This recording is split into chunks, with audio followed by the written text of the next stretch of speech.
السلام عليكم أعزائي الطلبة. اليوم موضوعنا في صفحة 14 Unit 2 Being there Got the T-shirt. اليوم راح نتكلم عن Present Perfect والفرق بين Present Perfect و Simple and Continuous. أوكي، وراح نتناقش على أو ناخذ الأفعال اللي هي verb make and do and exclamation if we can. أوكي، ما المقصود بالpresent perfect؟ القصد مالته شنو أو المعنى؟ المعنى أو اختلافه عن بقية الأزمنة هو كالتالي: إذا عندنا حدث بدأ بالماضي ولا يزال تأثيره قائم لحد لحظة التكلم، لحد هذه اللحظة، نستخدم زمن المضارع التام اللي هو ال present perfect. ال present perfect هو زمن يدل على حدث حصل بالماضي وتأثيره لا يزال في الوقت الحاضر. مثلا من نقول I have lost my watch. I have lost my watch and أنا فقدت ساعتي ولحد الآن أنا ما لاقي ساعتي. الخميس مثلا الخميس الماضي رحت الكربلة جرت ضيعت ساعتي. أوكي، ولحد هاي اللحظة أنا ما لاقيها. شو أقول؟ I have lost my watch. أوكي، since last Thursday. I have lost my watch since last Thursday. يعني لحد هاي اللحظة أني ما لاقي الساعة مالتي. هذا هو استخدام present perfect.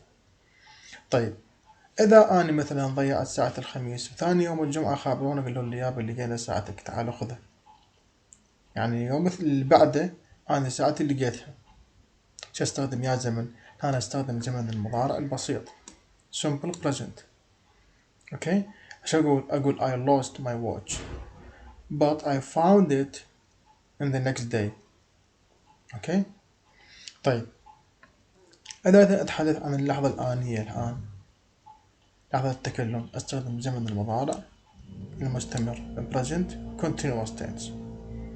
Okay, now let's go to some exercises, some examples to find these strange things with these sentences.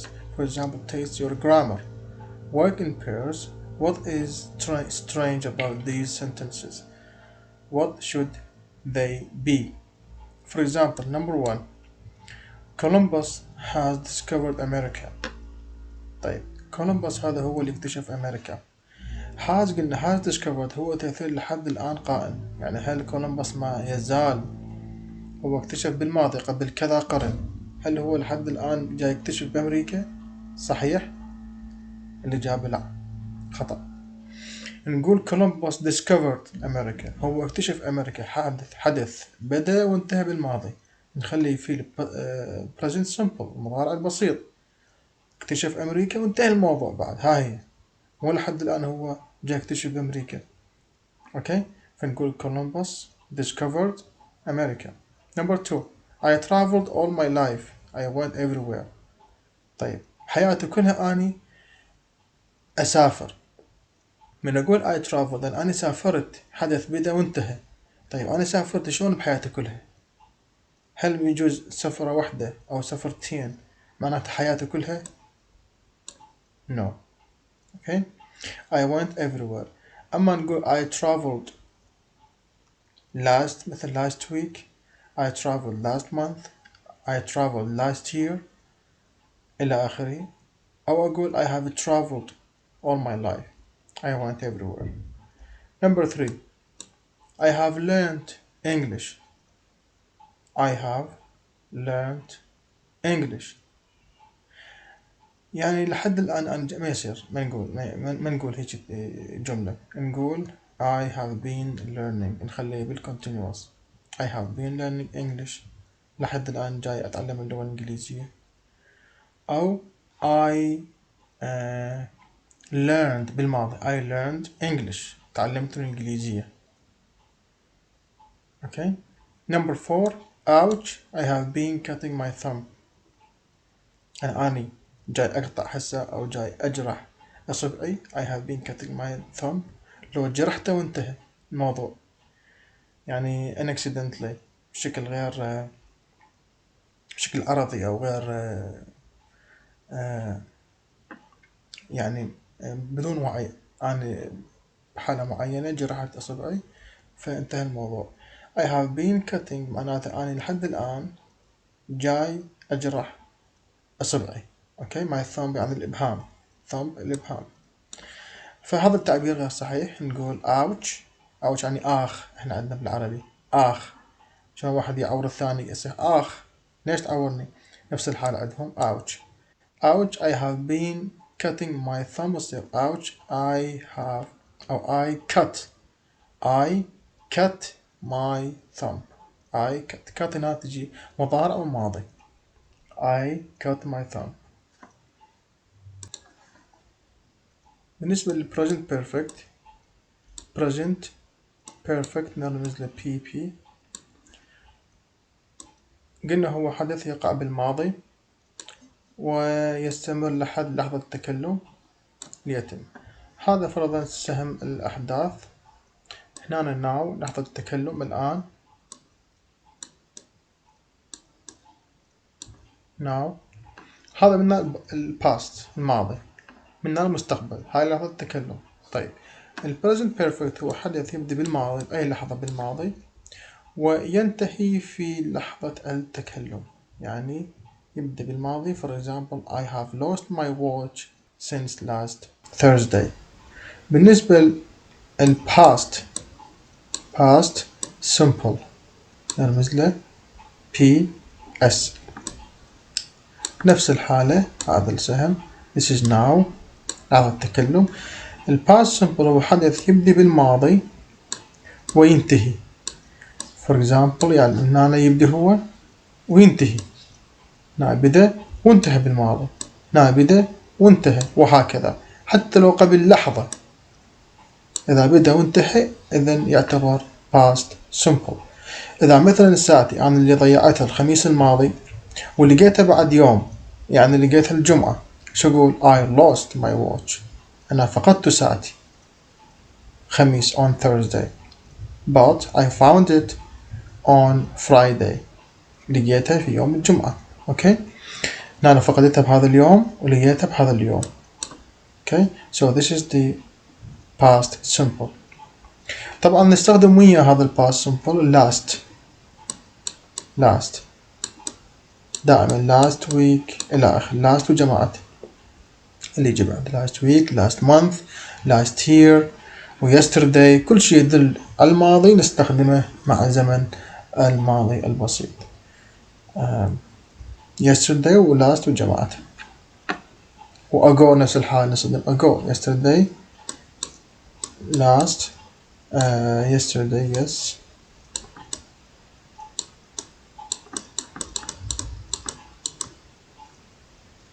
ونستخدم وياها شنو ago.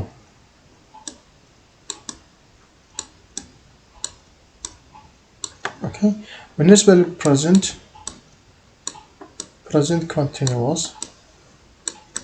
continuous هو حدث this is now هو حدث يقع في اللحظة الآنية للتكلم.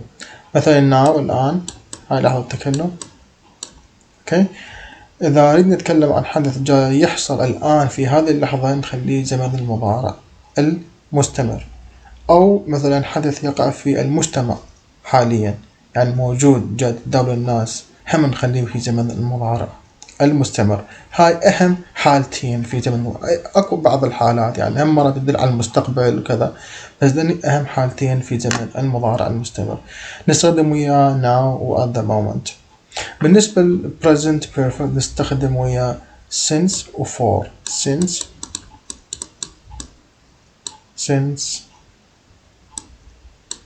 و for. اوكي since و for نستخدمهم ل present perfect. بالنسبة ل present simple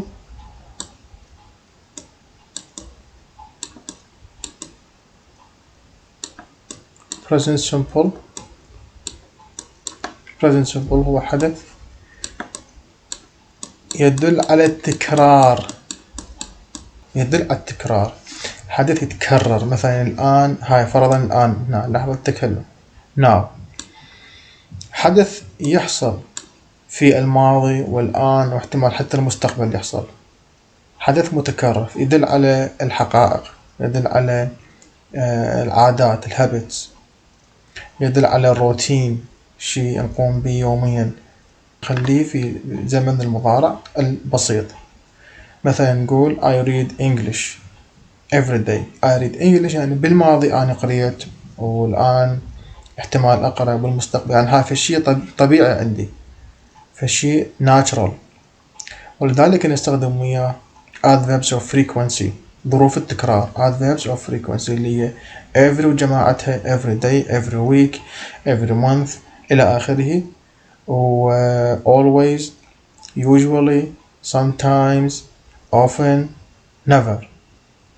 اوكي، هذا نقول هنا يدلن على التكرار. نقول always I always speak English، معناتها أني قبل وهسه وبعد دائما هاي شيء طبيعي عندي. من أقول I always wake up at 6 o'clock in the morning، يعني أنا دائما أقعد الصبح الساعة 6. I always sleep late. أو أقول I usually. هذني always usually و sometimes often never، هذني لهن نسبة، يعني نسبة تكرار. مثلا always نسبة تكرارها 100%، يعني دائما تصير وياي هاي الحالة. usually نسبة تكرار نقول فد 80%، usually often نسبة تكرارها أقل. أوكي، sometimes نقدر نقول نسبة تكرارها 50%، never نسبة تكرارها 0، يعني ما تحصل عندي. This is the present simple. بالنسبة number 2، which of these verb forms can change from simple to continuous؟ شنو من الأفعال ذني ممكن نغيرهن من simple للcontinuous؟ طيب، أكو أفعال باللغة الإنجليزية ما تأخذ ing يسموها أفعال جامد، أفعال الحس يسموها أفعال جامدة ما بيها حركة، ما تأخذ ing. دائما هاي يصير بالpresent simple. مثلا number 1 خلنا ناخذ واحدة. What do you do at the weekend؟ do هاي ممكن يصير بيها ing. نقول what are you doing at the weekend؟ ممكن نخلي لها ing. طيب number 2، I don't like her boyfriend. like يصير نقول I am not liking her boyfriend؟ لا، like و love و understand إلى آخره و know ذني ما ياخذن ing. like يرغب أو يحب. I don't like her boyfriend أو her boyfriend، انتهى الموضوع. أنا ما أحب هذا الشخص وانتهى الموضوع، أو أنا أحب هذا الشخص وانتهى الموضوع. number 3، فإذن هاي مصدر number 2 مصدر بالing، لأن like هو فعل جامد. number 3، I had a shower at 7 o'clock. I had الفعل have إلى معنيين. المعنى الأول يملك، معناته I have a car I have a house إلى آخره. والمعنى الثاني معناته يتناول الأكل أو يمارس شيء معين. أما يتناول أو يمارس رياضة أو شيء معين. طيب هنا أنا جاي معناته شنو؟ I had a shower، ما جاي معناته يملك، يعني راح آخذ شاور في الساعة 7. يصير نقول I am having عادية. إذا جت في معنى يملك ما نخلي لها ing.